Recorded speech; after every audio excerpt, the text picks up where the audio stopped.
Bon, bonsoir à tous. Je vais commencer par évidemment remercier François pour m'avoir contacté, m'avoir proposé de disserter un peu devant vous, et je vais vous remercier aussi tous d'être là et de m'écouter pendant le temps que cela devra durer.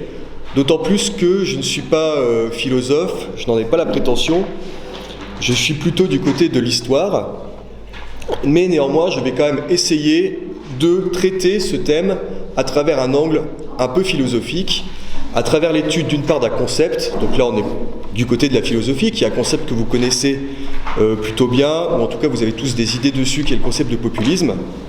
Le traiter vraiment sous l'angle scientifique, épistémologique, et essayer aussi, puisque François m'avait demandé de trouver un moyen de parler du rôle de l'historien dans la cité, et de vous montrer comment, dans une querelle historiographique qui s'est déroulée aux États-Unis, on a eu des historiens qui sont intervenus, et on va voir de quelle manière en fait ils sont intervenus dans un conflit à la fois politique et scientifique, et ce que ça peut nous apporter comme exemple du rôle que peut avoir l'historien dans la cité. Alors le cadre, je ne peux pas éviter d'évoquer le contexte qui est dû à un hasard de calendrier, mais évidemment le contexte électoral fait que le terme de populisme est à la mode. Un simple détour par la presse française ou étrangère vous permet de voir que le conflit entre le populisme et, en l'occurrence Emmanuel Macron, est relativement mis en avant, et que c'est donc un concept qui est utilisé scientifiquement, mais qui est aussi très très présent dans le domaine politique et journalistique. Donc il y a plein de présupposés qui sont derrière celui-ci. Mais avant de vous parler du populisme, je voulais faire un détour par le concept de totalitarisme.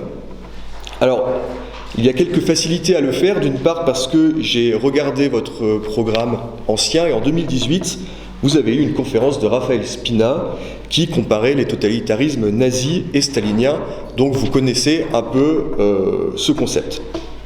Ensuite, parce que, évidemment, le totalitarisme a des origines philosophiques. C'est un concept qui a été forgé du côté de la philosophie, avec Hannah Arendt, évidemment. Et enfin, parce qu'il a posé les mêmes problématiques que celles qui sont posées par le populisme actuellement. C'est-à-dire que nous avons un concept, avec le totalitarisme comme avec le populisme, qui pose un certain nombre de problèmes dans son application comme dans sa définition. Un concept qui a été remis en cause par les historiens une fois qu'on a voulu voir dans les phénomènes son application, qui pour autant est toujours utilisé malgré cette remise en cause. Et enfin un concept qui est apparu et qui a été utilisé même dans le champ scientifique dans un contexte politique particulier. Il a été bien sûr en général quand il a été forgé dans le moment de la guerre froide, dans le cadre du conflit entre les États-Unis et l'URSS et le corpus de valeurs qui était porté par ces deux camps. Mais il a été utilisé encore plus spécifiquement en France dans les années 70. Et là, je vais me référer aux travaux de Michael Scott Christopherson, dont là vous avez l'ouvrage qui s'intitule « Les intellectuels contre la gauche, l'idéologie antitotalitaire en France de 68 à 81 », qui est un ouvrage qui est issu en fait de sa thèse. Donc c'est un historien américain qui a été publié en 2003.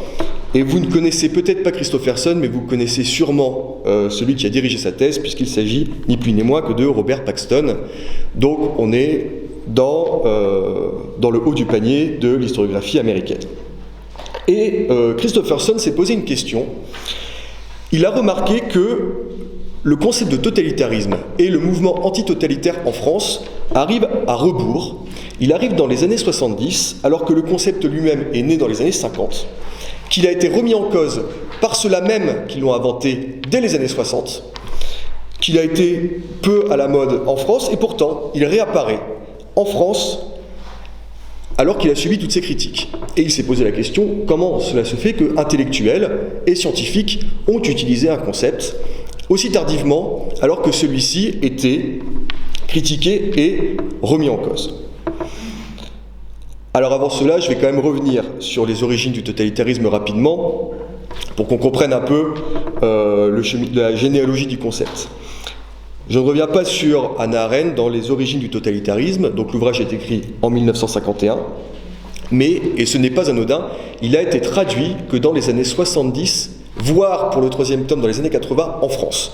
Donc là, il y a une corrélation qui ne veut pas dire que les Français ne l'avaient pas lu auparavant, évidemment, mais qu'il y a une traduction à ce moment-là, dans les années 70, au moment même où ce concept a un certain succès en France.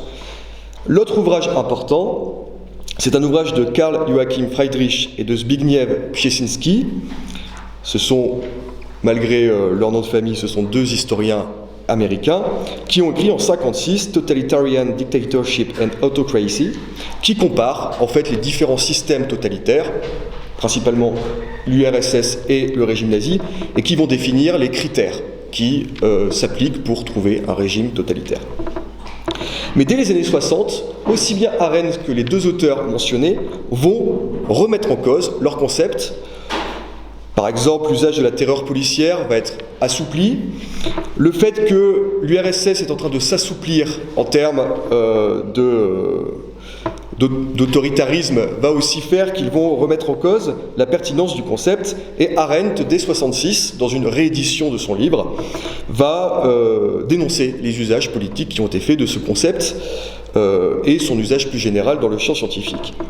Surtout, les historiens sont entrés dans ce domaine-là, aussi bien les historiens de l'URSS que les historiens de l'Allemagne nazie, et vont d'une part remettre en cause un usage comparatiste qui souvent nie certaines différences, et ensuite ils vont regarder les sociétés de l'Allemagne nazie ou de l'URSS à l'époque stalinienne et montrer qu'il y a une complexité dans ces sociétés, qu'il y a souvent une grande improvisation et non pas une forme totalitaire de l'organisation, notamment dans l'économie, que la pression qui s'abat sur les sociétés est souvent limitée dans le temps, au moment des grandes purges, et limitée dans les personnes qui vont être ciblées, et qu'il y a à la fois des phénomènes de résistance qui ont existé, mais également des phénomènes de conformisme, de consensus, bref, de collaboration avec les régimes en place.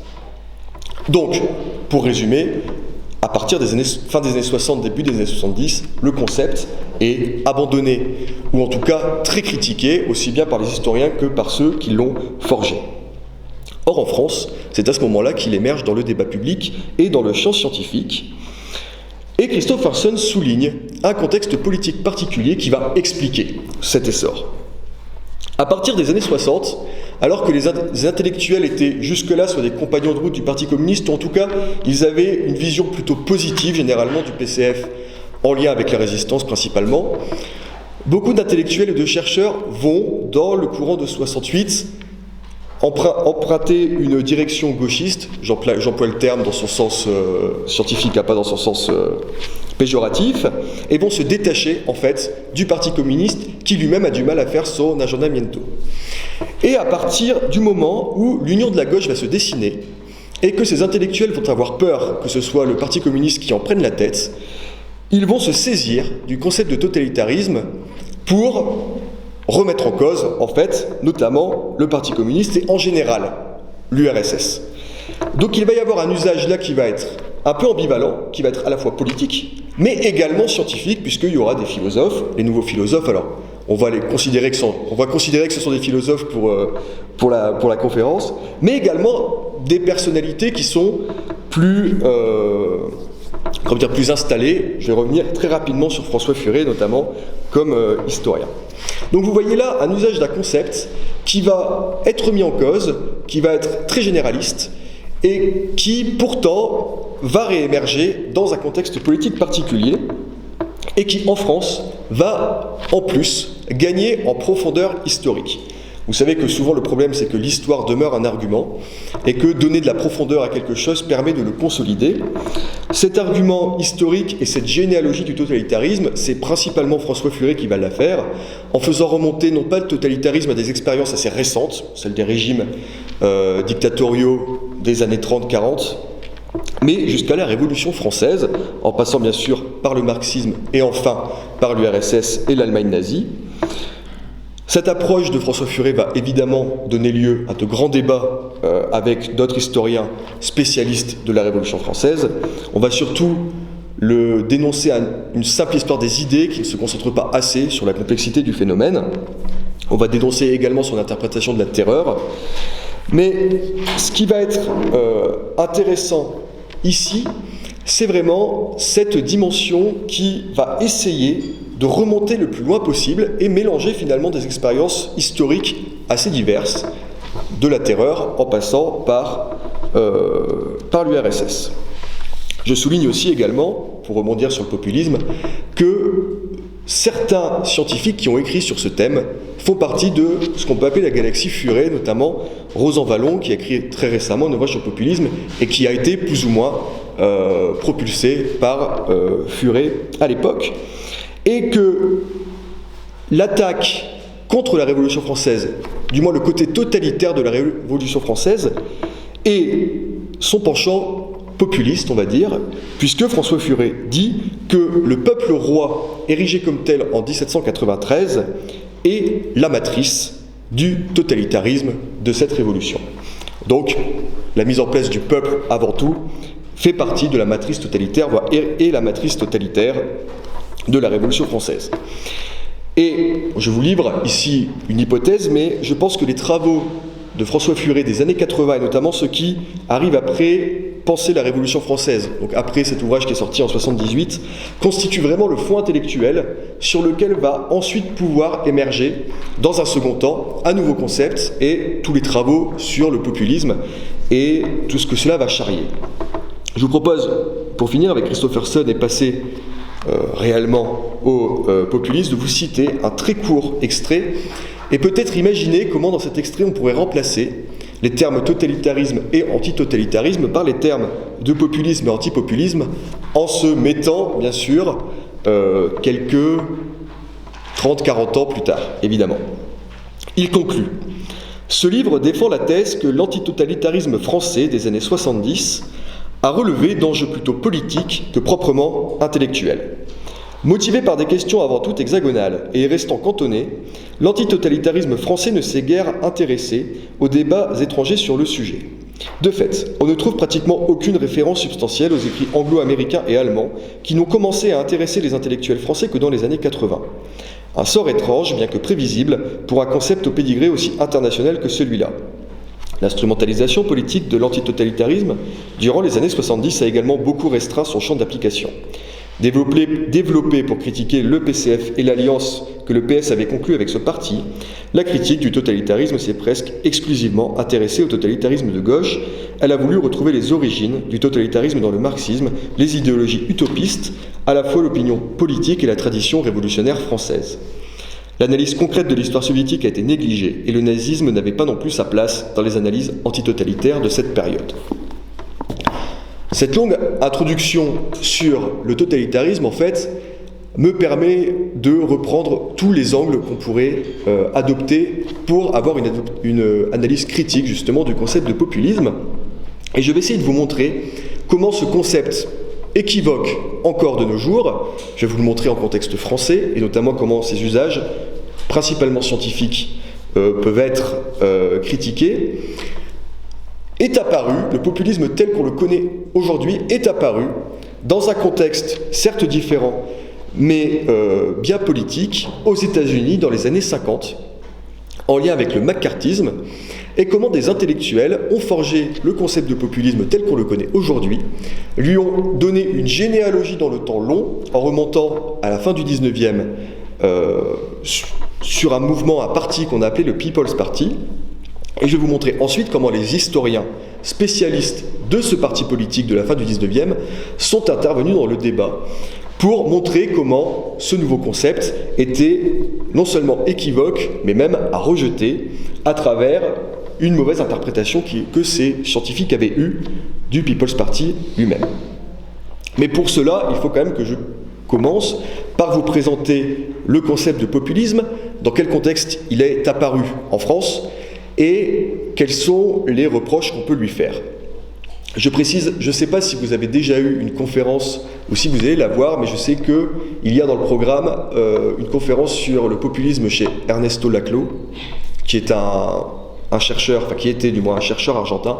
Si vous l'avez eu ou si vous allez la voir, je ne ferai pas référence du tout à cette partie-là de la conceptualisation qui est vraiment très spécifique et qui a eu peu d'écho dans un premier temps en France comme aux États-Unis.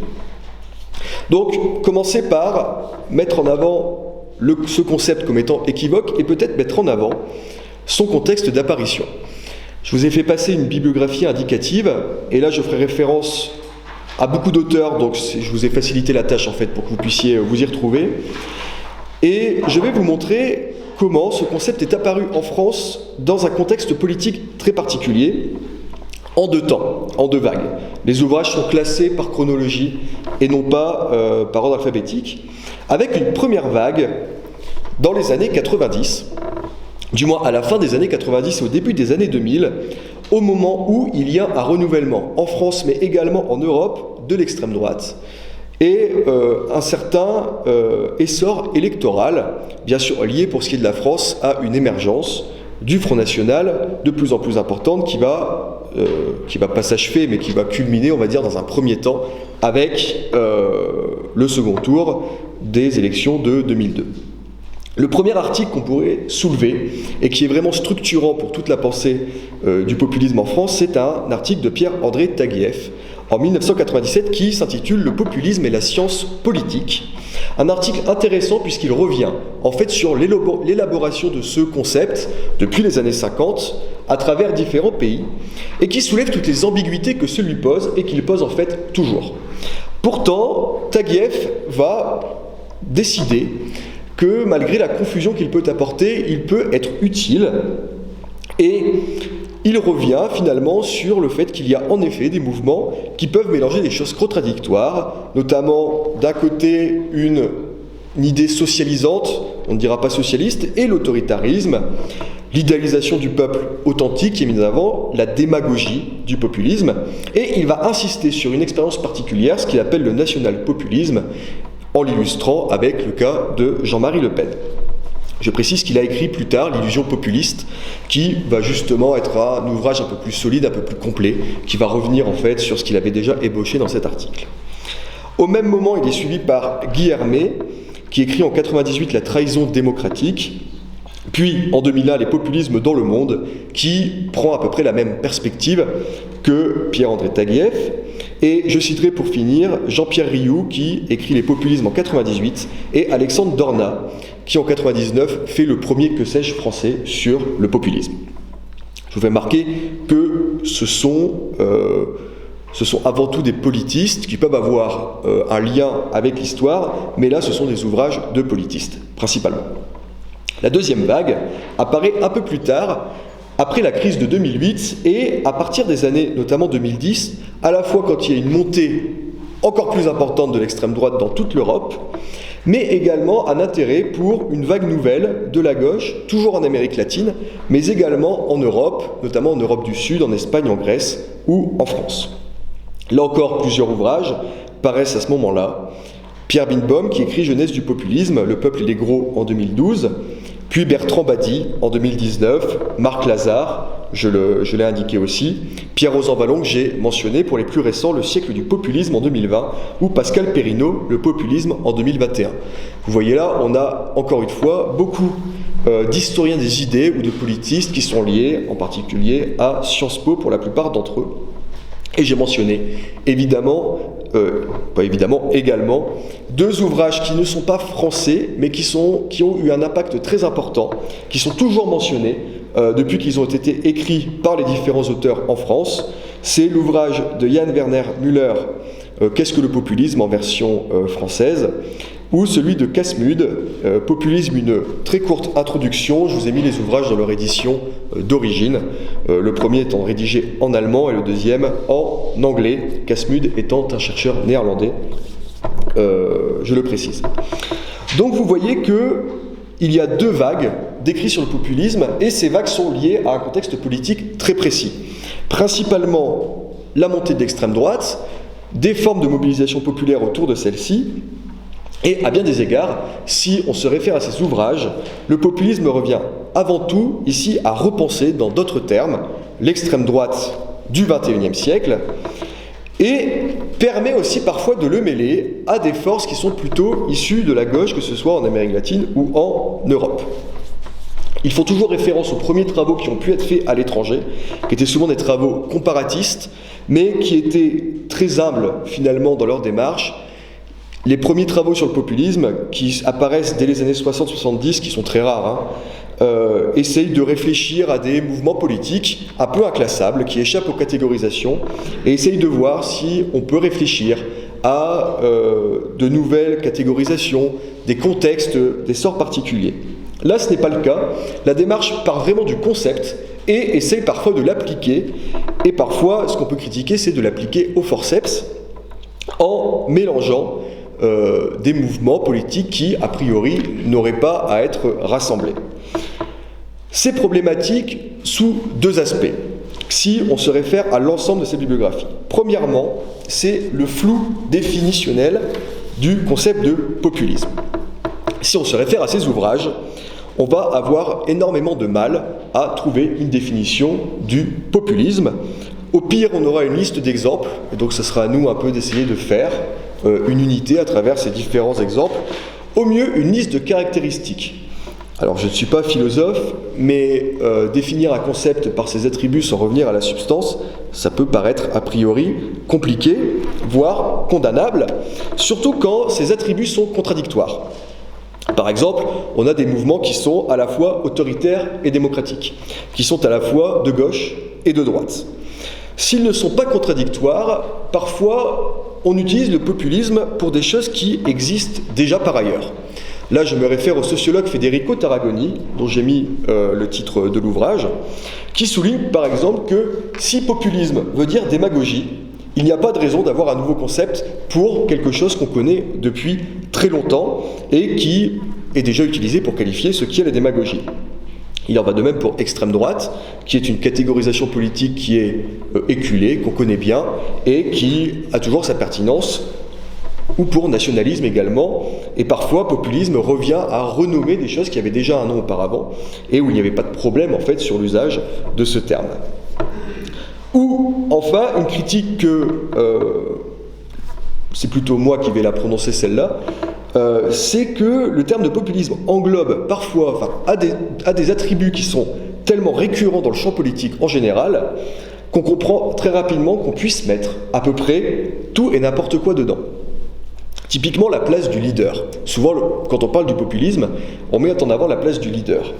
Vous voyez bien que si on se référence aux élections les plus récentes, le nombre de candidats et de partis qui étaient organisés autour d'un ou d'une candidate, où le leader était important, on avait là des idéologies très différentes, que ce soit Emmanuel Macron, Marine Le Pen, Jean-Luc Mélenchon, voire même Jean Lassalle, si on veut aller jusque-là. Donc la place du leader en politique, c'est quelque chose qui est récurrent, à peu près sur l'ensemble du spectre politique quand on est en démocratie. Il en va de même pour la division entre gros et petits, qui serait une récurrence du populisme et qu'on trouve en fait dans plein de mouvements politiques, et encore plus de l'appel au peuple, qui est vraiment un marronnier de n'importe quel mouvement ou parti sur l'ensemble du spectre politique. Et le fait d'en faire des attributs du populisme donne ici des caractéristiques qui permettent de rassembler un peu tout et n'importe quoi en son sein. Et l'idée derrière, qui est mentionnée par ces auteurs, c'est que le populisme serait transidéologique, donc qu'il irait à travers les idéologies, à travers simplement l'évocation du mot peuple, et qui mettrait en avant un style. Or, en histoire, comme en sciences politiques ou en sociologie, on n'étudie jamais un mouvement par son simple discours, on l'étudie aussi par ses actes, par les hommes qui en font partie, les hommes et les femmes qui en font partie. Typiquement, est-ce que se revendiquer de la question sociale fait d'un mouvement un mouvement socialiste, par exemple? On le sait bien que non, et qu'un simple discours ne peut pas permettre d'établir la nature d'un mouvement politique. Un simple style ne permet pas de rassembler ou d'évoquer un mouvement politique. Pour résumer, une des tentatives pour vous montrer vraiment avec un exemple précis le flou définitionnel qu'il y a derrière le concept de populisme, c'est Casmud, dont je vous ai parlé, qui a un gros succès et qui est souvent repris. Il parle de thin-centered idéologie, une idéologie mince, une idéologie limitée, qui se fonde sur deux aspects, la séparation peuple-élite et le fait que la politique veuille exprimer la volonté générale. Il dit, vu que le populisme est limité à ces deux choses-là, évidemment, après, il peut s'accoupler à n'importe quelle idéologie. Or, le fait de diviser le monde entre le peuple et l'élite Et de vouloir que la politique exprime la volonté du peuple, c'est quelque chose qu'on retrouve dans la philosophie classique et qui a irrigué en fait de nombreux modèles, notamment le modèle, une partie du moins, du modèle républicain. Donc le premier problème du concept de populisme, c'est que on a du mal à l'appeler concept puisqu'il est déjà mal défini, voire pas défini. Ce qui en fait un concept évidemment équivoque. Mais ce n'est pas le seul problème qu'il pose, c'est le fait que le concept de populisme a un usage polémique. Il a un usage polémique dans le champ médiatique et dans le champ politique, évidemment, mais il garde cette caractéristique polémique dans le champ scientifique.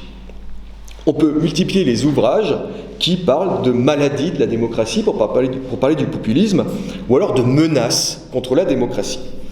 Je vous cite par exemple Rosan Valland dans son ouvrage de 2020, qui dit que les projets du populisme sont réducteurs, problématiques, menaçants, qu'ils mènent à la démocrature et qu'ils sont illusoires et dangereux. Dans un ouvrage collectif qui s'appelle Les origines du populisme et qui rassemble des chercheurs tout à fait sérieux, il conclut sur cette question: quelle est la manière dont les démocraties parviendront à se sortir de cette impasse ? On retrouve chez Marc Lazare les termes de syndrome, le fait que le populisme excite les passions, qu'il est l'antithèse de la démocratie. Et ces jugements de valeur vont à la fois sur les mouvements qui sont qualifiés de populisme, mais aussi sur les actions politiques du peuple, qui souvent écouteraient davantage ces passions que on imagine les représentants, qui auraient un penchant pour l'autoritarisme, qui écouteraient plus facilement les réponses simples et qui chercheraient toujours des boucs émissaires. Oui, le problème, c'est que dans le champ scientifique, il faut se garder des jugements de valeur. Et là, avec le populisme, au contraire, on continue de les mettre en avant.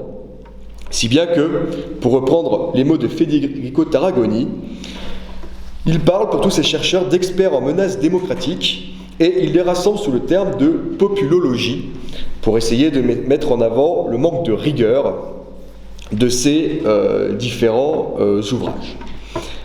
Sur le champ historique, maintenant, pour finir avec les problèmes que pose ce concept, c'est que tous ces ouvrages s'intéressent avant tout et principalement à des phénomènes qui ont lieu actuellement, années 2000-2010, 2020, on pourrait prolonger. Néanmoins, ils cherchent tous à donner une profondeur historique au concept de populisme. Et pour cela, ils vont chercher, à la fin du XIXe siècle, généralement chez les narodniki russes, qui sont un mouvement avant-gardiste qui a marqué la fin du XIXe siècle, qui est un peu problématique dans cette mise en perspective, puisque à la fois il y a un biais de traduction, on traduit narodniki par populisme, par facilité, et en plus, il n'y a pas de mouvement de masse qui se dégage derrière, c'est une avant-garde un peu révolutionnaire qui essaye de descendre vers les masses rurales et qui, évidemment, dans le système tsariste, ne peut pas, en fait, tout simplement, créer un mouvement de masse. Ensuite, autre mouvement qui peut servir à cette généalogie, il y a pour la France le boulangisme, et bien sûr, puisqu'on va en parler, le People's Party aux États-Unis. Et mentionné après, je le dis pour information, une seconde vague populiste en Amérique latine dans les années 50-60, principalement le péronisme. Et sur cette dimension historique, souvent on remarque que les auteurs sont très évasifs. C'est de simples exemples qui sont rapidement mentionnés pour montrer qu'il y a un phénomène qui existe depuis très longtemps. Il y a aussi de nombreuses erreurs qui sont évidemment le fait d'auteurs qui ne sont pas spécialistes spécifiquement de ces mouvements-là, et qui du coup peut parfois rendre un peu caduques les entreprises de généalogie, avec les exemples plus contemporains qui, là, intéressent davantage les auteurs. Et enfin qu'il y a une espèce de circuit fermé autour de ces références historiques, puisque la plupart du temps, quand vous regardez les notes ou les références, ils ne font pas référence à des spécialistes du boulangisme, des narodniki ou du People's Party, mais ils font référence à d'autres ouvrages sur le concept de populisme qui ont parfois commis les mêmes erreurs ou les mêmes imprécisions, et ce qui du coup rend, encore une fois, cette généalogie très problématique. On ne peut pas leur en vouloir de ne pas forcément aller voir les sources, mais au moins d'aller voir une bibliographie secondaire faite par des spécialistes. Pour résumer, le concept équivoque de populisme. On a d'une part un concept flou qui n'est pas défini et qui par là va permettre de mêler des expériences politiques qui sont souvent très variées, qu'on classerait à gauche ou à droite et qui ont comme point commun la référence au peuple et une hostilité au libéralisme, au moins dans sa dimension économique. À voir dans sa dimension politique, c'est plus ambigu.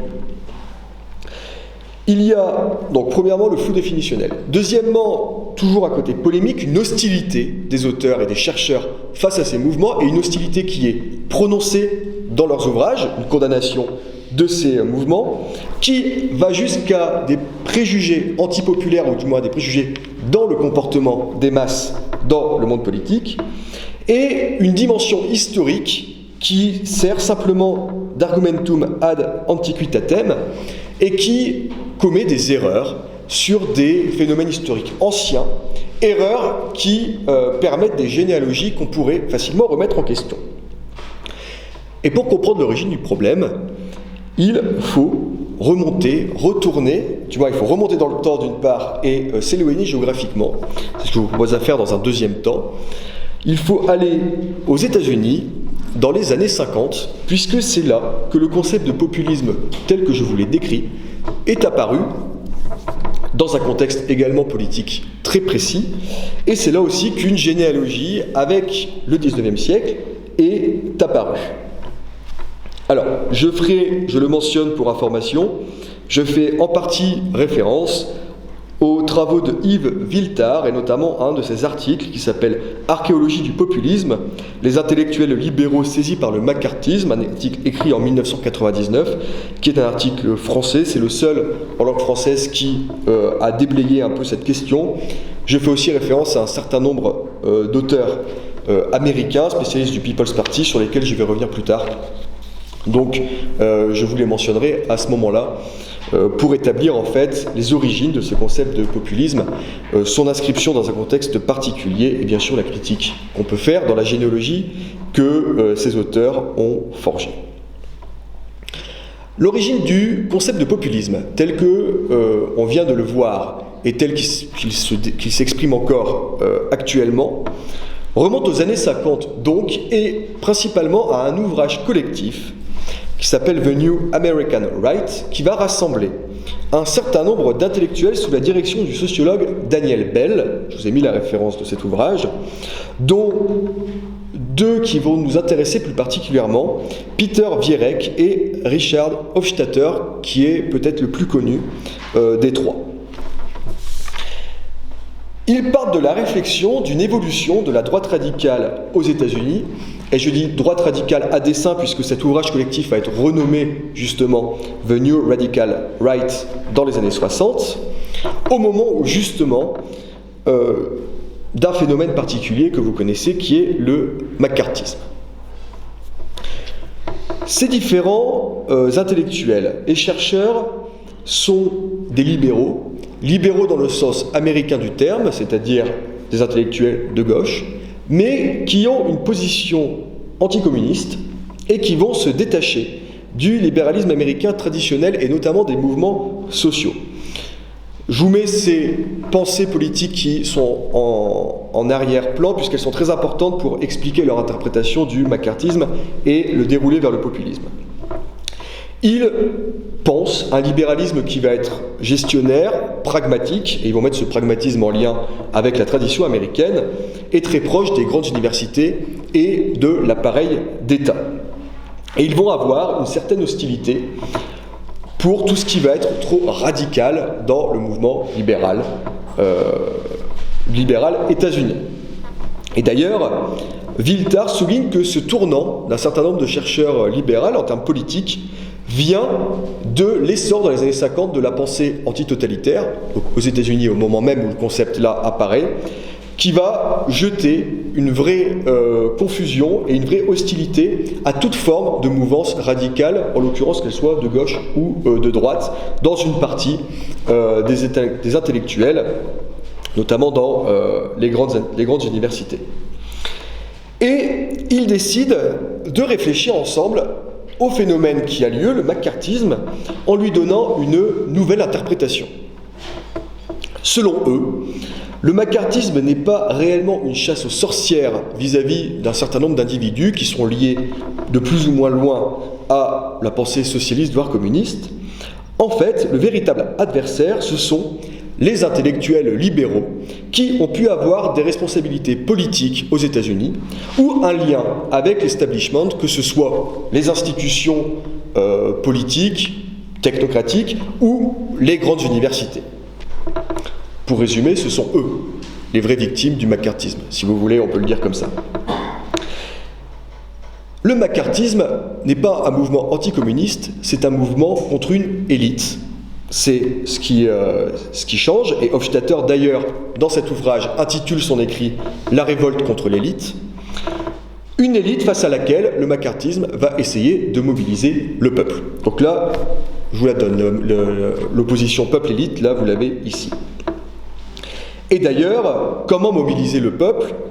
Tout simplement en mettant en avant la démocratie directe, par exemple. Et Hofstadter va avoir des mots très durs pour tout ce qui peut concerner la démocratie directe. Bien sûr, on profite d'une démocratie représentative.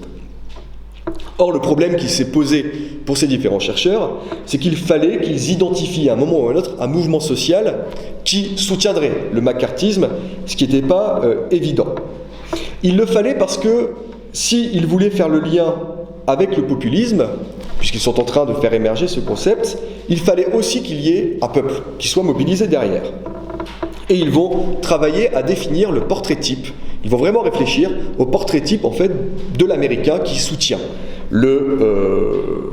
McCarthy de l'individu populiste, si vous voulez. Et ils vont voir qu'il y a une question autour du statut social des individus et que les macartistes, et donc les populistes, sont à la fois issus de la classe supérieure décadente, qui a donc une hostilité face à cette nouvelle élite progressiste qui est intégrée aux institutions, et d'une classe inférieure, peu éduquée et déboussolée par les évolutions sociales principalement, mais aussi politiques des États-Unis, avec des explications qui sont d'ordre très psychologique. Et ça, c'est quelque chose qu'on retrouve énormément dans toutes les analyses sur le populisme, quand on fait référence justement à ce concept. Et d'ailleurs, à ce moment-là, il y a une alliance entre des individus qui seraient plutôt issus de la droite et d'autres de la gauche. Je cite Vierek, qui dit dans cet ouvrage que dans l'ouest des États-Unis, la gauche populiste des jamais contents et la droite industrielle des nationalistes s'est réunie derrière le macartisme contre l'élite en place. On a donc un mouvement qui est fondé sur le ressentiment vis-à-vis d'une élite, ressentiment vis-à-vis du statut qui peut être rabaissé, surtout dans les périphéries ou dans des endroits très ruraux, locaux, face à une élite qui est centrale dans les centres de décision, dans les grandes villes, et tournée vers l'international. Les États-Unis qui gagnent face aux États-Unis qui perdent, si on reprend des termes plus récents. Sauf que d'une part, ces analyses sur les soutiens du macartisme ont été très rapidement remis en cause par ceux qui ont fait des analyses électorales, notamment après les élections de 1952. L'alliance des classes conservatrices et de la gauche ouvrière n'a pas eu lieu vis-à-vis du soutien des républicains en 1952, et l'interprétation du macartisme suite aux phénomènes électoraux a été tout simplement le fait que le parti républicain, qui avait été chassé du pouvoir depuis longtemps, essayait de renaître avec des armes plus ou moins propres, le macartisme étant une arme moins propre qui servait à mobiliser les franges les plus inscrits et les plus traditionnellement proches du parti républicain. Une forme de radicalisation, si vous voulez, de l'électorat républicain traditionnel. Donc d'une part, vous voyez déjà le concept de populisme qui s'implante sur l'analyse du macartisme avec une alliance de différents électorats dans une mobilisation du peuple contre l'élite a été remis en cause par les analyses électorales dans un premier temps. Mais ces chercheurs vont plus loin. Non seulement ils cherchent à expliquer ce phénomène populiste nouveau, mais ils cherchent également à lui trouver une généalogie dans l'histoire américaine et vont avoir une attitude révisionniste. Je dis révisionniste là pour réemployer les termes anglo-saxons. En histoire, le terme révisionniste n'a aucun soubassement avec le négationnisme. L'attitude révisionniste en histoire aux États-Unis comme en Angleterre, ça revient juste à renouveler les interprétations habituelles d'un phénomène précis. Donc on appelle ça l'interprétation révisionniste du populisme, notamment au parti qui a donné ce terme et qui l'a revendiqué, qui est le People's Party, un mouvement politique des années 1890 qui était surnommé et qui se surnommait lui-même populiste et populisme. Le terme de populisme, si vraiment on veut lui donner son origine, dans un terme qui est très transparent d'ailleurs avec le français, c'est là qu'on va le trouver. Et jusque-là, jusque dans les années 50, le People's Party était vu assez positivement par l'historiographie américaine, notamment par une historiographie qui était plutôt inscrite à gauche et qui allait flatter ce type de mobilisation populaire au moment de ce qu'on appelait le Gilded Age, qui était quand même très inégalitaire, je reviendrai dessus. Et avec ces nouveaux chercheurs, Hofstadter, Vierek, Hubel, il va y avoir une interprétation totalement différente du People's Party, qui va d'une part être très dépréciative, en lui accordant des caractéristiques qui vont d'une part mettre en avant des éléments blâmables et qui rendent ce mouvement particulièrement, je me répète, blâmable, et en plus qui vont permettre de le rattacher au maccarthisme. Un des premiers ouvrages, un des plus importants, va paraître en 1955, c'est The Age of Reform de Richard Hofstadter, qui avait participé, je vous rappelle, à l'ouvrage collectif qui avait servi à redéfinir le terme de populisme à partir du maccarthisme. Et Hofstadter commence justement son ouvrage sur le People's Party en mettant en avant que ce parti mettait en avant les valeurs rurales de façon avec beaucoup de dévotion. L'homogénéité de cette ruralité, une homogénéité yankee, on dirait WASP actuellement, donc leur nativisme. Il mettait en avant également les conservatismes de ces mouvements qui étaient majoritairement composés de fermiers, opposés au progrès, qui avaient un ressentiment contre les élites politiques et industrielles des États-Unis et qui cherchaient des boucs émissaires dans la population avec une forme de complotisme qu'il qualifie de paranoïaque, d'irrationnel, et qui en plus est un parti qui a manqué de principe puisqu'il n'a pas hésité à s'allier avec le Parti démocrate pour remporter des élections. Et il fait ici une opposition entre cette incarnation d'un hyper-démocratisme populaire chargé de plein de ressentiments et de passions tristes face au consensus classique des élites américaines qui a parcouru l'histoire états-unienne depuis la fin du XVIIIe siècle. Il y a ici, avec le People's Party, une matrice, si vous voulez, du populisme qui s'installe et qui va ensuite parcourir, à l'écart du consensus états-unien, l'histoire américaine pour aboutir au maccarthisme. Dans la même lignée, Peter Vierek, je vous ai mentionné aussi quelques ouvrages, fait une généalogie du populisme. Il remonte encore plus loin puisqu'il va citer en particulier Jefferson, qui est une référence souvent mobilisée par le People's Party. Et il met en avant à nouveau le People's Party dans cette généalogie qui cherche des boucs émissaires, qui est irrationnel, qui est anglophobe, antisémite, anti-immigrant, autoritaire et nationaliste. Et à partir du People's Party, il y a une généalogie qui continue, notamment il passe par Coughlin, qui était un pasteur très actif dans les années 30 et dans les années 40, qui déversait à la radio des pamphlets antisémites, et qui a soutenu d'ailleurs depuis les États-Unis les régimes européens, nazis et italiens. Et ensuite, après, on retombe évidemment sur McCarthy ou Wallace, par exemple. Pour continuer et donner des exemples un peu plus rapides, Martin Lipset, dans The Source of the Radical Right, dans l'ouvrage que j'ai mentionné au départ, souligne l'antisémitisme, le côté irrationnel du People's Party, et parle de proto-maccarthisme. Et enfin, Victor Ferkis, qui lui travaille sur Ezra Pound and American Fascism. Ezra Pound, c'est un intellectuel américain qui a été très favorable aux différents régimes fascistes, et qui lui met particulièrement en avant les racines de l'antisémitisme dans le populisme, en soulignant que les attaques du People's Party contre la finance et la plutocratie étaient bien liées à leur antisémitisme. Je fais ici une petite incise pour mettre en avant que dans les critiques, dans les ouvrages sur le populisme, qui vont souvent, à un moment ou à un autre, parler de l'antisémitisme, le lien entre dénonciation de la finance et dénonciation des juifs, lien qui peut exister par ailleurs, est souvent automatiquement, sans grande nuance, établi. Pierre Bernbonne, par exemple, fait le passage automatique de l'un à l'autre, alors qu'il y a parfois des dénonciations de la finance qui n'ont pas de valeur antisémite pour ce qui est du 19e siècle et du 20e siècle, bien qu'elle existe par ailleurs dans d'autres mouvements.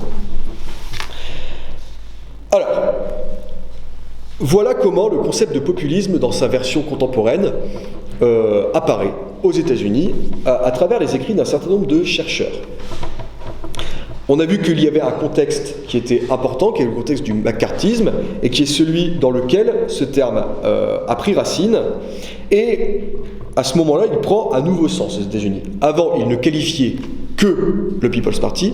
Désormais, c'est devenu un concept qui va qualifier différents mouvements politiques, seulement aux États-Unis, mais une tradition qui remonterait au moins au XIXe siècle, voire même dans une tradition plus longue, et qui va aboutir bien sûr au macartisme, et qui a deux caractéristiques qu'on peut relever. Le côté opposition peuple-élite, et d'un autre côté le fait qu'il y a un mélange des genres entre la droite et la gauche, même si la plupart des mouvements populistes qui sont qualifiés sont considérés comme étant de droite et même de droite radicale, avec tous les qualificatifs que je vous ai mentionnés tout à l'heure. Deuxième point, que ces chercheurs, à partir du moment où ils ont défini ce concept pour traiter d'un phénomène qui était contemporain, le macartisme, ont voulu forger une généalogie dans l'histoire longue américaine, et l'ont fait en remontant au XIXe siècle à partir du People's Party, et ont du coup réussi à donner de la profondeur historique au populisme. C'est le même mécanisme que nous avons vu dans les travaux français actuels qui cherchent aussi au XIXe siècle à donner de la profondeur au populisme dans le temps, en montrant que c'est une attitude politique qui est récurrente. Le problème, c'est que, en voulant réviser l'histoire du People's Party pour créer cette généalogie, ils ont moins apporté une nouvelle appréhension de ce parti politique que essayer de le faire entrer dans le lit procuste de leur nouveau concept, en lui appliquant ou en lui donnant des caractéristiques qu'il ne possédait pas. C'est ainsi que les historiens du People's Party se sont engagés et ont répondu à ces chercheurs dans ce qui est... Alors je cite Walter Nugent, qui est un des historiens sur lesquels desquels je vais parler, qui qualifie cet épisode comme un des plus sanglants épisodes de l'historiographie américaine. Donc la réponse des historiens spécialistes du People's Party à ceux qui ont forgé le concept de populisme.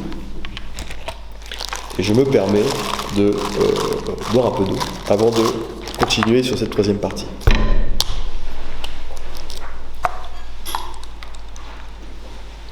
Je ferai référence dans très peu de temps au deuxième texte, le programme d'Omaha, si vous voulez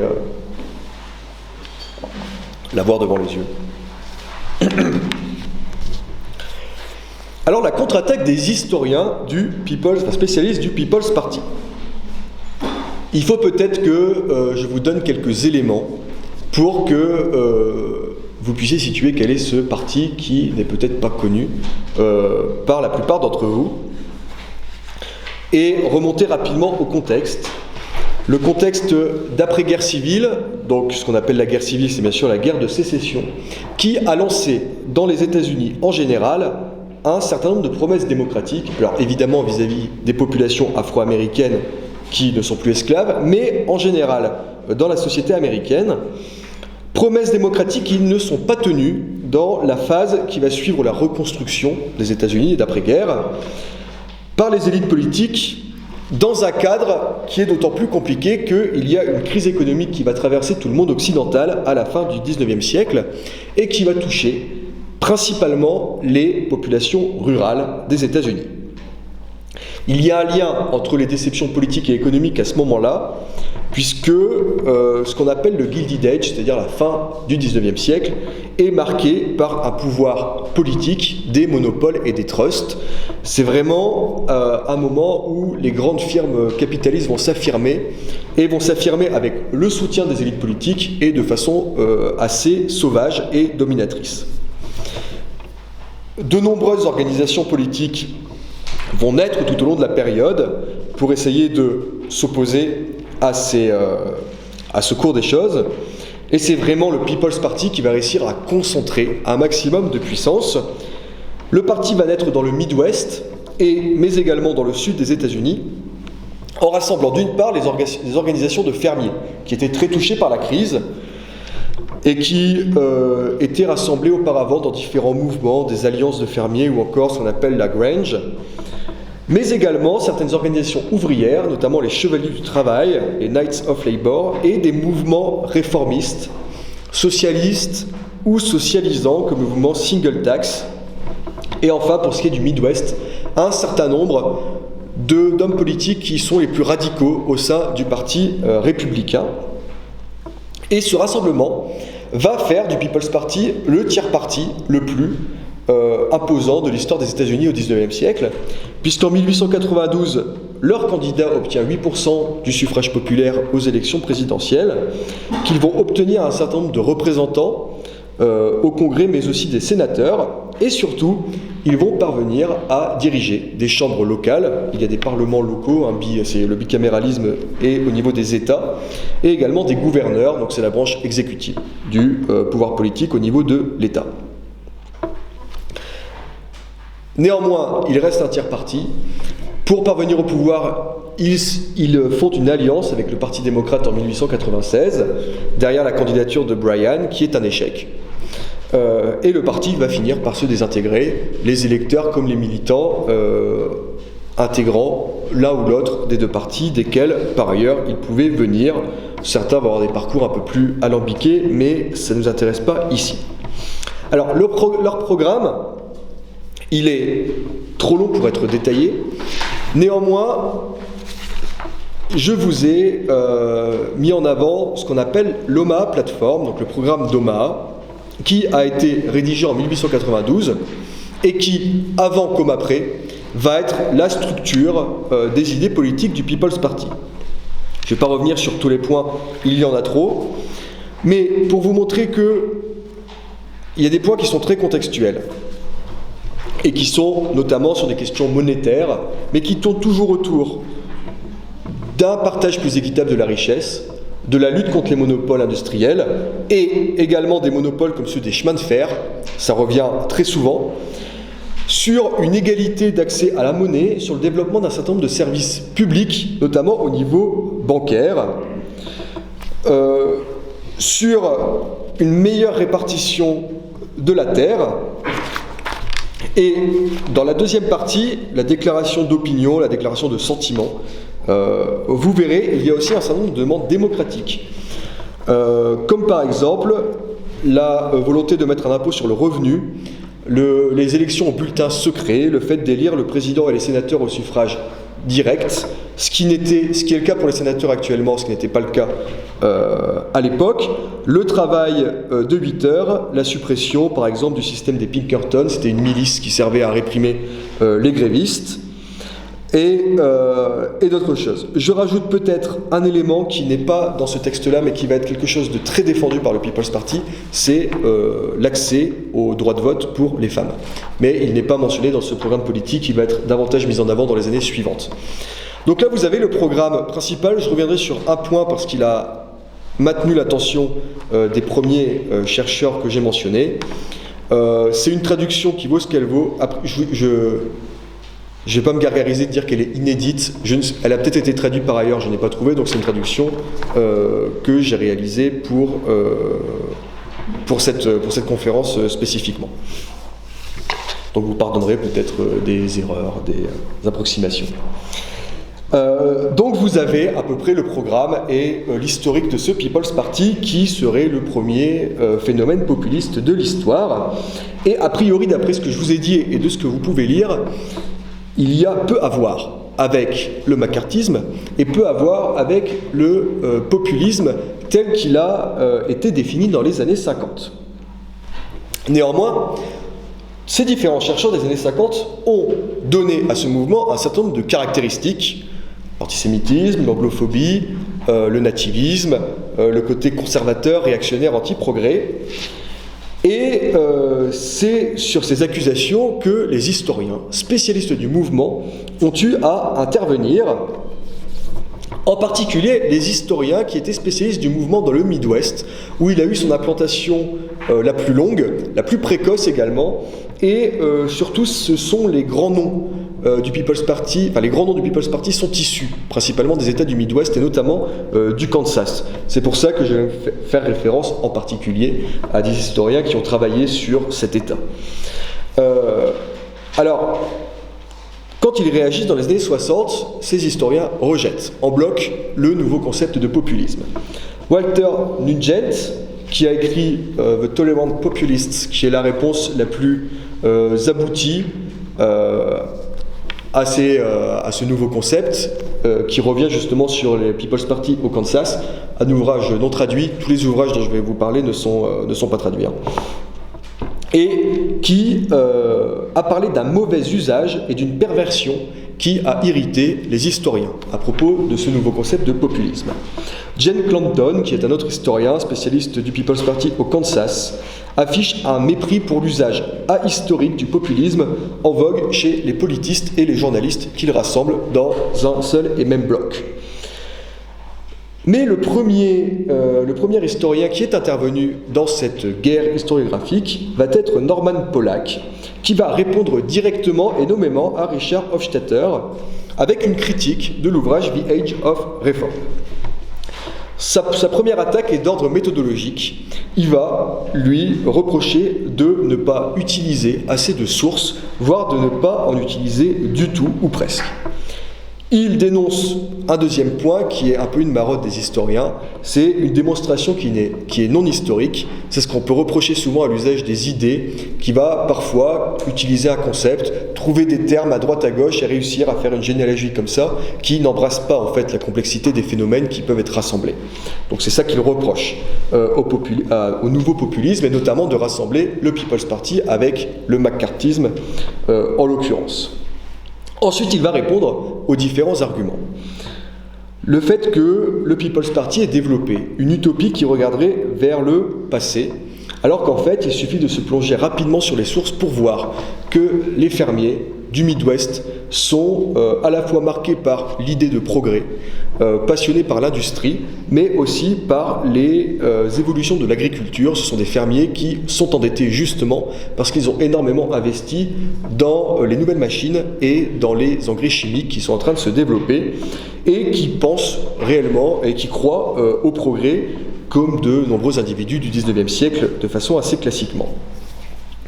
Il va également remettre en cause, avec un autre article spécifique, le fait que le People's Party était un mouvement antisémite. Je reviendrai spécifiquement sur cet argument, mais il montre là aussi qu'il y a eu un tri sélectif auprès des sources et qu'il a utilisé en fait que 3 documents plus ou moins longs qui en plus peuvent être contredits par d'autres et qui ne sont pas du tout représentatifs de la masse documentaire qui a été produite par ce parti.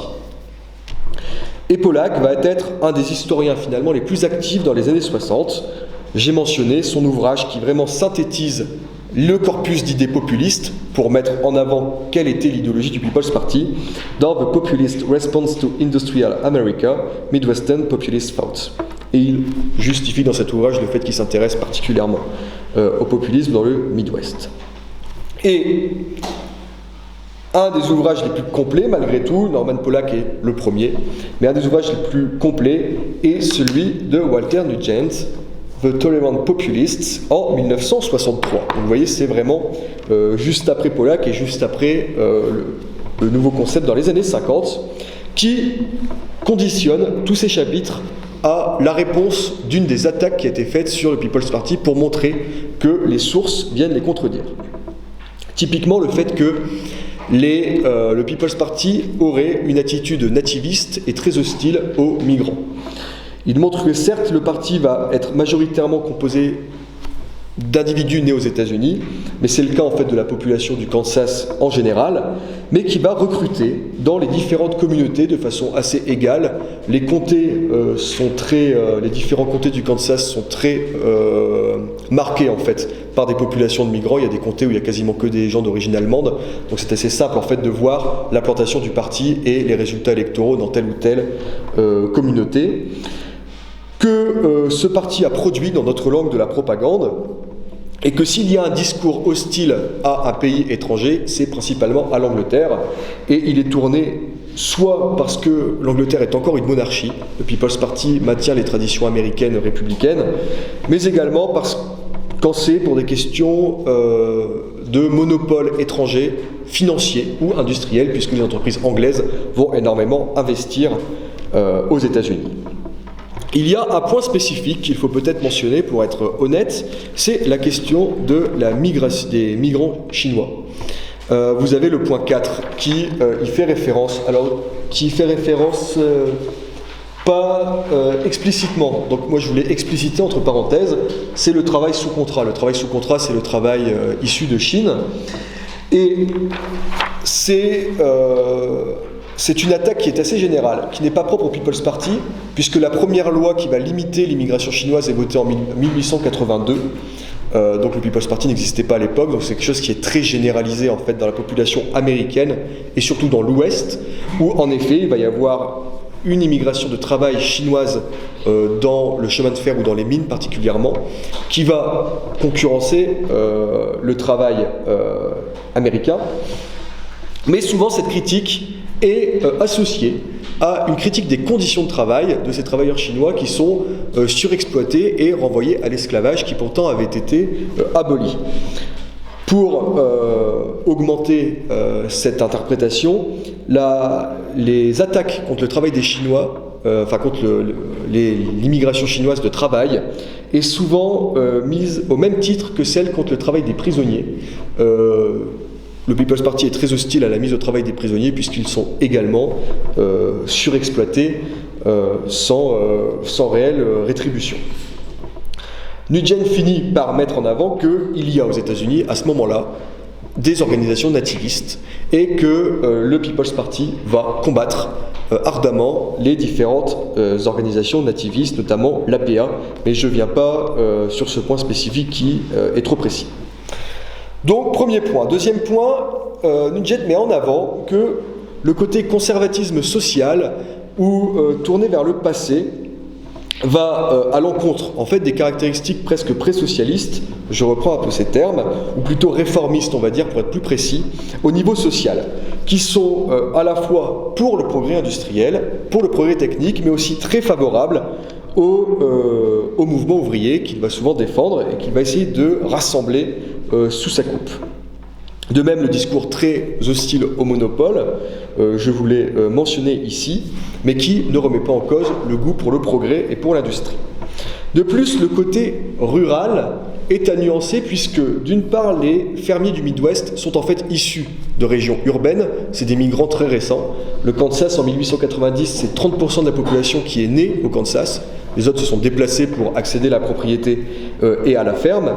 Et c'est une agriculture qui est très ancrée avec le monde urbain, puisque c'est une agriculture massivement commerciale. Problématique des liens avec ce monde urbain, c'est que le commerce comme les banques, de même que les chemins de fer, sont liés dans les villes, alors que eux sont dans les zones rurales et se font souvent avoir dans les domaines d'échange. Autre point qui est mentionné dans cette question, et je finirai sur ce point-là pour la réponse des historiens au populisme, c'est l'antisémitisme, qui est souvent mis en avant du People's Party et qui permet de faire le lien en particulier avec les mouvements d'extrême droite des années 30 et 40 qui ont existé aux États-Unis. Et l'accusation d'antisémitisme est souvent remise en cause par les historiens du People's Party, puisque il y a une certaine mauvaise foi dans un usage très limité de sources qui sont particulièrement choisies. En réalité, on peut trouver des propos antisémites chez certains membres du People's Party. On peut trouver des textes qui l'attestent. Néanmoins, dans la masse documentaire qui a été produite, c'est des milliers de périodiques différents, c'est autant de discours, ils sont très rares et ils sont parfois contredits par les discours de la même personne. C'est-à-dire qu'une personne peut avoir des propos qu'on peut qualifier d'antisémites et va par la suite tenir des propos qui vont contredire ces mêmes propos. Tout simplement, il faut dire que la fin du XIXe siècle, en général, l'antisémitisme en termes de préjugés est tout de même assez développé sur le spectre politique et dans la société. Qu'évidemment, je fais une remarque qui est que l'historien doit toujours garder en tête, mais qui peut nous servir justement à ne pas surinterpréter certains éléments. Les gens de la fin du XIXe siècle n'ont pas connu les événements de la Seconde Guerre mondiale. Et enfin, l'usage, quand on le trouve, est très limité à un domaine qui, pour vous, va être assez évident, c'est le lien c'est la dénonciation de la finance liée au judaïsme. Notamment, le terme qui est très utilisé, c'est le terme de Shylock, qui renvoie à un personnage d'usurier juif chez Shakespeare, et qui est souvent utilisé. Or, les historiens ont montré que ce terme n'est pas forcément très récurrent, et qui va finir par perdre son caractère lié au judaïsme, puisqu'il va servir à dénoncer des financiers qui ne sont pas par ailleurs du tout juifs. D'autant plus qu'il y a un certain nombre de discours du People's Party qui appellent à la fin des guerres entre les différentes confessions, que ce soit au sein du christianisme ou entre chrétiens et juifs, au profit d'une alliance des fermiers et des ouvriers en général. Quelle modalité donc de l'intervention de l'historien dans la cité? Puisque c'était quand même cette question-là que je voulais également mettre en avant. Vous voyez que dans l'essor de ce concept, qui est lié à un contexte politique, les historiens spécialistes d'un mouvement en particulier qui va être utilisé, ils vont considérer qu'il a été mal utilisé, vont intervenir strictement sur le terrain scientifique. Ils vont aller voir les sources, les mettre en avant et répondre avec des éléments purement scientifiques. Ils vont reprendre le concept tel qu'il a été à nouveau élaboré, les différentes caractéristiques, comme je vous l'ai montré là, et vont voir dans les sources si ces caractéristiques sont légitimement attribuées ou non à ce mouvement. Et finalement, on peut se demander si l'historien, quand il intervient dans la cité, ne peut pas se limiter à cette expertise scientifique qui constitue quand même une certaine solidité dans sa réponse et lui apporte également une certaine force dans son argumentation. Je rappellerai que Bourdieu, qui pourtant est souvent considéré comme un intellectuel engagé par ailleurs, avait donné ces mêmes arguments pour la sociologie en disant que le sociologue n'avait pas à être engagé, que la simple méthode sociologique était déjà suffisamment subversive pour qu'on se garde de prendre position. Et d'ailleurs, il précisait qu'elle était subversive pour tout le monde. C'est-à-dire qu'elle pouvait aussi bien décevoir le discours idéologique dominant comme le discours militant, en l'occurrence à sa gauche. Pour conclure, malgré cette réponse des historiens, dès les années 60-70, où en est-on aux États-Unis et en France avec ce concept de populisme? En 2016, l'historien Charles Postel, qui est l'historien qui a écrit le dernier ouvrage sur le sujet aux États-Unis, je vous ai mis la référence, il date de 2007, qui fait une synthèse en fait sur les idées du People's Party, écrit un article pour l'Organisation des historiens américains qui s'intitule « If Trump and Sanders are both populists, what does populist mean ?» Je vous traduis, si Trump et Sanders sont tous les deux populistes, que veut dire populiste? Il va montrer que dans la presse, les deux candidats, Donald Trump que vous connaissez, Bernie Sanders qui était le candidat le plus à gauche, si vous voulez, du Parti démocrate, étaient renvoyés systématiquement dos à dos sous le qualificatif de populiste. Il dit que si on se réfère au mouvement des années 1890 quand on parle de populisme, le parallèle avec Sanders, dans une moindre mesure, peut être justifié. La dénonciation de la misère sociale, par exemple, la volonté de démocratiser les institutions qui étaient dans leur programme, la volonté de régulariser l'économie, notamment le secteur bancaire, ou de développer les services publics, étaient des points clés du programme du People's Party. Il y a aussi des différences, puisque, par exemple, le protectionnisme de Bernie Sanders va à l'encontre du libre-échangisme du People's Party, ou encore les questions raciales qui sont souvent négligées par le People's Party. A l'inverse, Donald Trump ressemble davantage aux adversaires du People's Party à l'époque, c'est-à-dire les milliardaires qui possédaient les monopoles et qui étaient dénoncés, de même que sa stratégie qui cherche des boucs émissaires renvoie classiquement à l'extrême droite. Depuis le macartisme, certes, il fait plutôt, lui, le parallèle avec ce qui se passe en Europe au même moment. Il dénonce donc l'idée du concept de populisme, un populisme qui serait volatile à gauche ou à droite, et il remet en cause une tradition issue des écrits de Hofstadter, dont je vous ai parlé, qui est encore très forte dans la culture des journalistes, alors que les historiens ont, a priori, remporté le combat dans le domaine scientifique en disant que ce parallèle était nul et non avenu. Et il se désole que les travaux de nombreux historiens, et ils sont très nombreux, je vous en ai mentionné quelques-uns, ils sont très nombreux, soient ainsi négligés par les journalistes. Et il montre les deux problématiques autour de ce concept.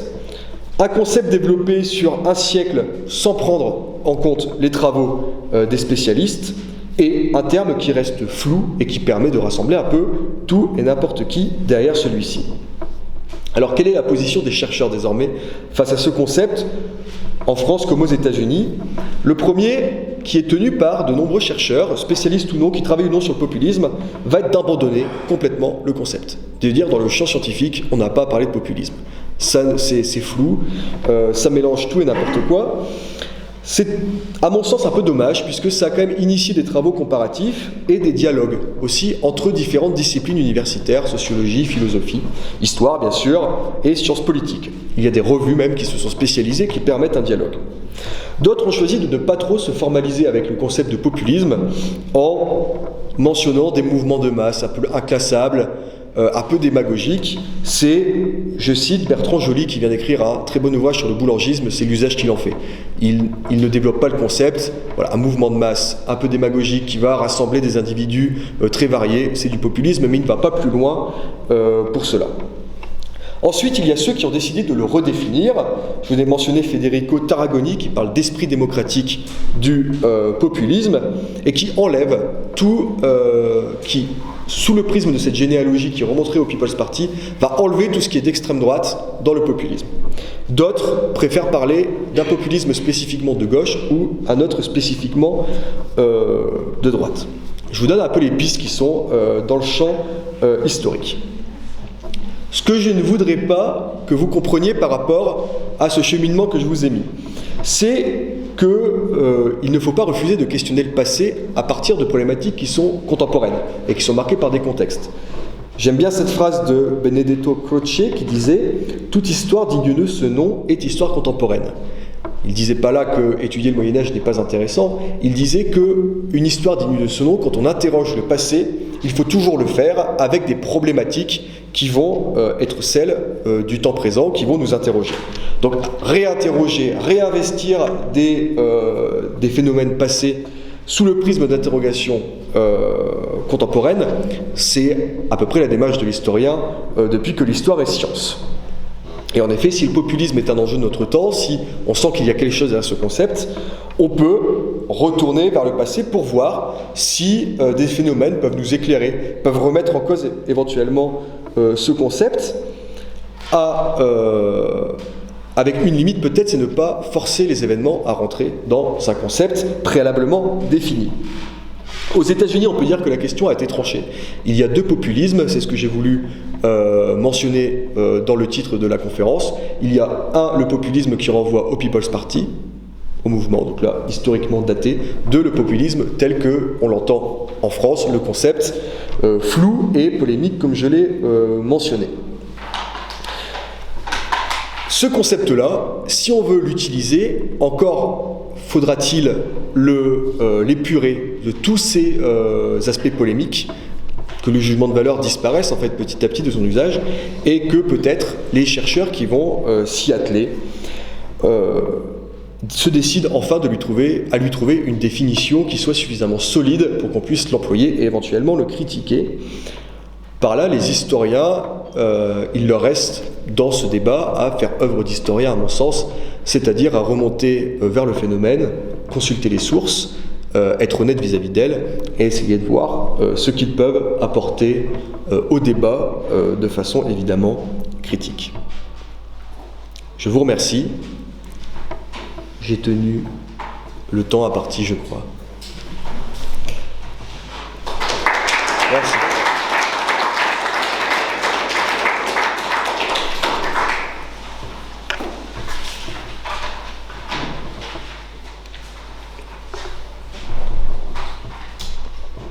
François m'avait dit 1h15, je crois que j'ai fait 1h15.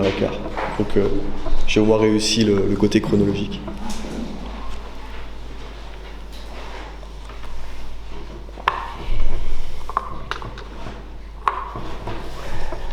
Est-ce que vous avez des questions?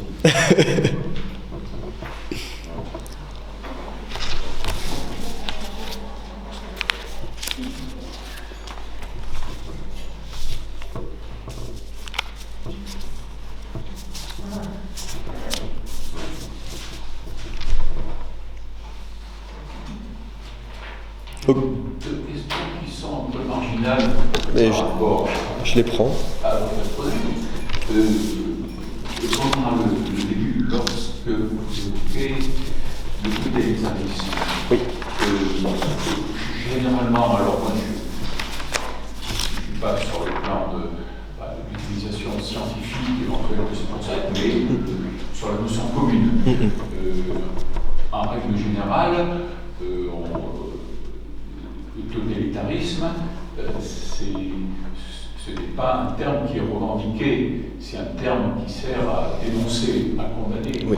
Or, mais il me semblait, si mes souvenirs sont exacts, que enfin, là vous avez évoqué le nazisme et le stalinisme, mais s'agissant de l'Italie fasciste. Alors, je ne sais pas si Mussolini parlait de totalitarisme, mais il définissait bien, me semble-t-il, son régime avec des termes, avec la notion d'état total. Enfin, disons qu'on pourrait dire, pour être vite, que le totalitarisme, de son point de vue, n'était pas une injure. Enfin, il l'assumait. Hein. Bon, alors, voilà, la question que je me poserai, bon, s'agissant du populisme, de nos jours, est-ce qu'on peut dire aussi qu'il y aurait un usage polémique, enfin, qui sert à disqualifier, et puis est-ce qu'on pourrait aussi revendiquer, assumer le populisme? Très bien. Je réponds tout de suite ou vous voulez... Une autre question. C'est par rapport au libéralisme. Politique à toute forme, c'est via quoi? La presse, radio ou journalistique, journal via journalistes libéraux, alors presse, information, alors, livre plus tard. Plus tard, qui à toute forme l'information. Alors, Villetard... Via la presse, la radio, enfin à ce moment-là, il y a des moyens pas encore en place pour arriver à diffuser un peu dans la rue, pour que la population soit au courant. À l'époque du People's Party Je sais pas, c'était précisé au niveau du libéralisme. Alors, qu'est-ce que j'ai... si c'est à l'époque, si vous faites référence... Je sais toute forme, je sais plus exactement. Je pensais que c'était la presse, radio, les journaux. S'il y a un rejet de... Je vois pas exactement à quoi vous faites référence. Qui rejette toute forme de libéralisme? Non, je à toute forme, je pensais que c'était justement dû avec via la presse, radio ou des journaux, de façon à pouvoir donner une communication. Comment... Jeter à toute forme. C'est-à-dire une communication. Comment se faisait la communication des intellectuels Jeter à toute forme. J'ai dit que... Je pensais que c'était la presse, radio et journaux, ou pourquoi pas aussi conférences. Alors là, je me rappelle plus parce que c'est pas écrit de façon précise. Je vais réfléchir à ce que... Parce que des fois, c'est les mots qui viennent comme ça, peut-être que j'ai été fou. Mais en effet, si j'ai parlé de le terrain, si c'est à ça que je faisais référence, c'est-à-dire des intellectuels qui ont forgé le concept de populisme, ça s'est principalement fait dans un premier temps à travers conférences et ouvrages. Et un rebondissement, c'est pas le terme, un rebond dans la presse, la presse progressiste traditionnelle, plutôt de la côte Est. Voilà, si c'est sur ça. Pour répondre, bon, la question est passionnante, hein, parce que d'une part, il y a alors la revendication le totalitarisme qui est assumé. Alors en effet, je crois que sur Mussolini, vous n'avez pas totalement tort, et je me demande même si lui-même n'avait pas pu revendiquer le terme en tant que tel, parce qu'il y avait une réponse qui était très intéressante d'un courant qui n'est pas politique, qui avait revendiqué le totalitarisme et qui avait même dit le seul totalitarisme, peut-être que vous le savez, c'est l'Église. Et c'est le pape qui avait dit le seul totalitarisme c'est l'Église, en disant que la seule structure qui est capable d'englober toute la vie de l'individu, ce serait l'Église. Donc il y a aussi des revendications de ce concept pour se l'attribuer qui peuvent être surprenants. Donc je me demande si ce n'était pas en réponse à Mussolini justement que ça avait été forgé. À vérifier. Par rapport au populisme, il y a quelque chose d'assez classique en politique, c'est le retournement du stigmate.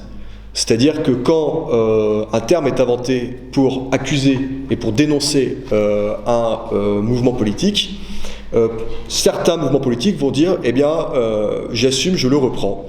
On a eu ça dans l'histoire, on en a plein d'exemples, hein, où le boulangisme par exemple, le terme est inventé pour s'opposer à boulanger. Et finalement, ceux qui soutiennent boulanger vont s'appeler les boulangistes après eux-mêmes. De même pour l'apparition de populistes, pour le People's Party, l'origine du terme n'est pas très claire. Et c'est potentiellement un terme qui a été initié par le Parti républicain ou le Parti démocrate pour attaquer le People's Party. Et donc là aussi, potentiellement, on a affaire d'un retournement du stigmate. Mais sur ça, c'est moins sûr. Enfin, pour finir aux périodes contemporaines, le terme reste stigmatisant et polémique, mais on a en effet des hommes politiques qui le réadoptent et qui l'adoptent même pour eux-mêmes, voire même qui ont théorisé autour de cela. Je vous ai parlé tout début d'Ernesto Laclau. Je sais pas, vous l'avez eu la conférence sur Laclau ou pas ? Non, j'ai vu que dans le programme vous devriez en avoir une. Et à partir de ces travaux, alors là c'est vraiment des travaux très spécifiques sur le populisme, qui est une théorie philosophique vraiment à part, mais qui a beaucoup inspiré à gauche. Et il y a des hommes politiques qui se sont revendiqués du populisme de gauche. Alors Jean-Luc Mélenchon en 2017 dans une moindre mesure. Ceux qui l'ont plus revendiqué, ce sont les membres de Podemos. Et en particulier Íñigo Errejón qui a scissionné en fait du parti de Podemos, qui a créé un autre parti à côté, et qui ont théorisé en fait une technique de mobilisation politique qu'ils appelaient le populisme de gauche. Donc il y a eu un certain succès, surtout en Espagne. Donc là, ils se revendiquaient populistes, mais en précisant de gauche derrière quand même. Donc la nuance est peut-être là. Donc est-ce que j'ai répondu convenablement ? Bon.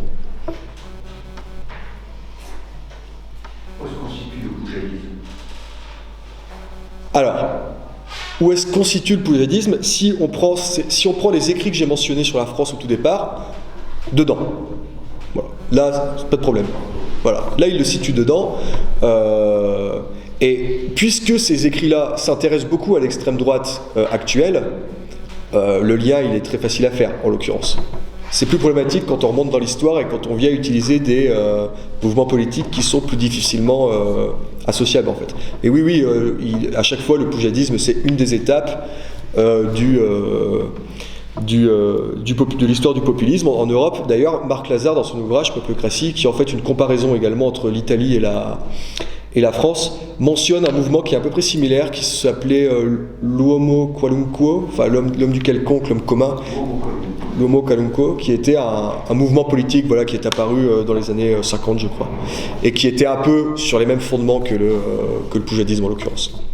Jean-Marie Le Pen est Exactement. Et pour ça que je parlais du lien, oui, j'étais implicite, mais oui, Jean-Marie Le Pen a été élu poujadiste. Voilà, c'était pour ça que je soulignais ça.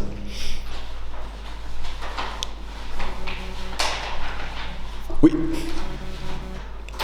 Est-ce que le péronisme, est-ce qu'on peut poser une question qui concerne le péronisme? Est-ce que c'est hors sujet ou est-ce que... C'est dans le sujet, après c'est moi, est-ce que je vais être capable de répondre ou pas? Je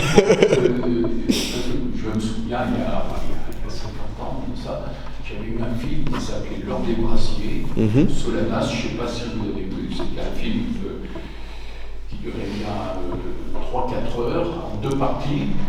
La première partie, si on ne voyait que la première partie, en sortant, on disait c'est une analyse marxiste des 30 dernières années qui sont passées en Argentine. C'était une sur le passé. Et la seconde partie, c'était une sur l'entrée en action du péronisme. Et le péronisme était présenté d'une certaine façon comme la réponse adéquate aux problèmes qui avaient été traités dans la première partie. Alors, je ne sais pas si vous voulez en venir. C'est-à-dire qu'en voyant la première partie, on se disait, la réponse est très simple, c'est un militant marxiste qui a fait ce film. Et lorsqu'on sortait du film en entier, on se disait, mais est-ce qu'on peut être marxiste, mais au sens, on va dire, habituel du terme, et puis être aussi positif s'agissant du péronisme. Donc, d'une manière plus générale, la question c'était est-ce qu'il y a pas, lorsqu'on évoque le péronisme, quelque chose, une ambiguïté ou un problème concernant droite ou gauche? Alors, justement, le terme de... en Amérique latine, le terme de populisme est très utilisé, et il est très utilisé aussi pour expliquer, et c'est pour ça qu'il y a beaucoup de chercheurs qui ont repensé à ce terme en Amérique latine, puisqu'il y a dans plusieurs pays, et particulièrement en Argentine, des expériences politiques qui sont singulières, dans le sens où le péronisme, comme d'autres, vont avoir une réelle action sociale, la mobilisation de grandes parties de la société, dont les syndicats qui ont soutenu Perón, avec en même temps toute une armature plus ou moins démocratique, pour ne pas dire parfois autoritaire. Et ce mélange d'une action sociale très importante, avec d'autres caractéristiques, un leader très fort, un certain autoritarisme qui va être mêlé, va interroger de nombreux chercheurs en Amérique latine comme en Europe et aux États-Unis, où on va repérer une expérience singulière en Amérique latine, difficile à classer, qui est de gauche sur le terrain social, mais sur le terrain démocratique pas très libéral et plutôt de droite. Et là, le populisme va être le concept qui va être particulièrement utilisé par rapport à cela. Ce n'est pas pour rien que Ernesto Laclau, justement, qui a repensé le terme de populisme, le fait à partir des expériences d'Amérique latine, et essaye de montrer une autre voie, je ne vais pas dire troisième voie parce que c'est un peu trop pesant, il y a trop de soubassement historique, mais une voie qui serait la possibilité d'une gauche qui ne serait pas marxiste, mais qui aurait quand même apporté des améliorations sociales. Et il y a une grande réflexion chez Laclau sur le péronisme. D'ailleurs, je crois qu'il était plutôt favorable au mouvement néo-péroniste qui est encore au pouvoir actuellement en Argentine. Mais oui, c'est vrai que ça a beaucoup été utilisé, le terme de populisme, pour qualifier ces expériences-là. Mais par contre, si vous croisez des spécialistes de l'Amérique latine, vous diront qu'elles n'ont rien à voir, et à mon sens à juste titre, avec ce qu'on appelle populisme actuellement, c'est-à-dire toute la mouvance d'extrême droite que connaît l'Europe.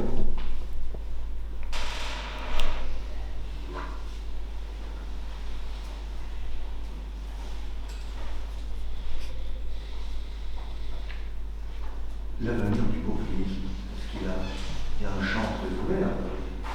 Non, alors, dans quel domaine? Politiquement. Alors, si on accepte le concept tel que je vous l'ai décrit, avec toutes les limites que j'ai mis en avant, et donc on va prendre les mouvements politiques qui sont qualifiés comme tels, a priori, l'avenir, en tout cas l'avenir immédiat, est plutôt radieux. Mais si vous considérez que Macron, parce que Macron a été aussi présenté comme étant populiste. Mélenchon a été présenté comme étant populiste, Marine Le Pen comme étant populiste, Éric Zemmour, évidemment. Du coup, on peut mettre Dupont-Aignan là-dedans. Tous les discours de Roussel sur la viande, ça en fait un candidat populiste. Jean Lassalle, qui exalte la réalité, il est un peu populiste. Bon, il reste plus grand, vous voyez ce que je veux dire, il reste plus grand monde qui ne l'est pas.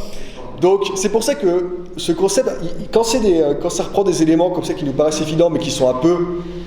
Dès qu'il y a eu du suffrage universel et de la mobilisation populaire, on a des techniques de mobilisation qui peuvent être qualifiées, si vous voulez, de populistes. Les seuls qui n'ont pas besoin de le faire, c'est un peu taquin de dire ça, mais les seuls qui n'ont pas besoin de le faire, c'est ceux qui n'ont pas besoin, pour justifier et obtenir le pouvoir, de passer par la légitimité populaire. Passer par la légitimité populaire, ça peut parfois entraîner à des excès dans les discours et dans les formes. Mais si on n'en a pas besoin pour être au pouvoir, ça veut dire que soit notre élection est déjà convenue d'avance, soit qu'on a des postes de pouvoir sans avoir été élu auparavant.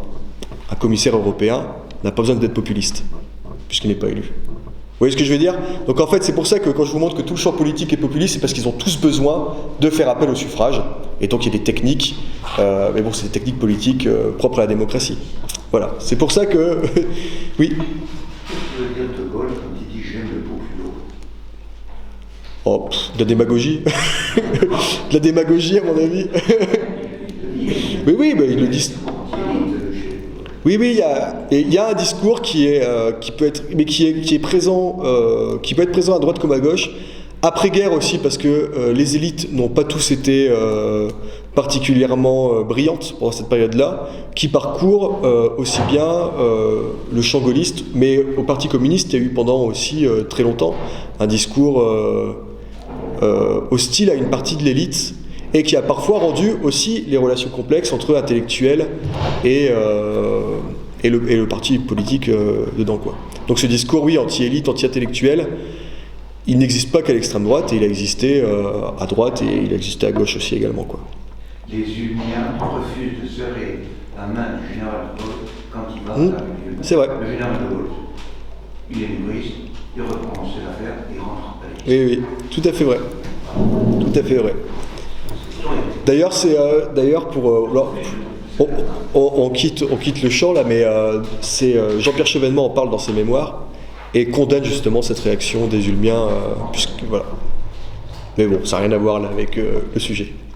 Mais je rebondis.